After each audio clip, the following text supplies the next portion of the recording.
যিহেতু আপোনালোক সকলোৱে জ্ঞাত অহা 19 ছেপ্টেম্বৰৰ পৰা আমাৰ বিদ্যালয়বোৰত দ্বিতীয় গোট মূল্যায়ন হ'বলৈ গৈ আছে।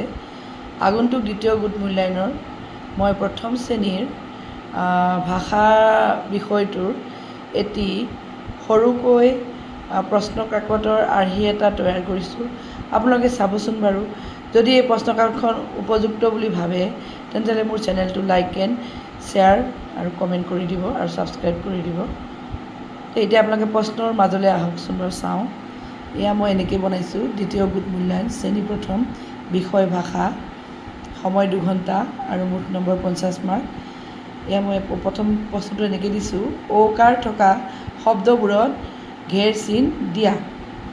এয়া তাৰপিছতে দ্বিতীয় প্ৰশ্নটো মই এনেকৈ বনাইছোঁ, আখৰটো খালী ঠাই লিখা। এই যে নিয়মটো দিছোঁ, এই আখৰটো খালী ঠাইত লিখিবলৈ দিছোঁ, তাত মই 5 মাৰ্ক দিছোঁ। আৰু মই গ নম্বৰ প্ৰশ্নটো এনেকৈ বনালোঁ, নামবোৰৰ লগত ছবিবোৰ আঁচটানি মিলোৱা। ইয়াত মই 10 মাৰ্ক দিছোঁ বাৰু, সৰু সৰু বাচ্ছাৰ কাৰণে। তাৰপিছতে ঘ নম্বৰটো আখৰবোৰ লগ লগাই লিখা। এই আখৰবোৰ লগ লগাই লিখিব দিছোঁ।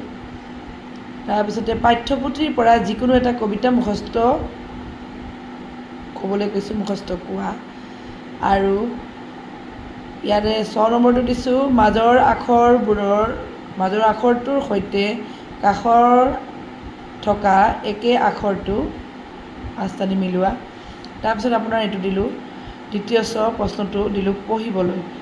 এয়া কনক ভাল ল'ৰা সি পঢ়াশালীলৈ গ'ল, ধান খেতিৰ বতৰ পথাৰত হাল বাইছে, ৰোৱনীয়ে কঠীয়া ৰুইছে, 11টা কমলা আনা, মেঘনাই এতিয়া নাখায় তাই এঘুমুটি মাৰিছে।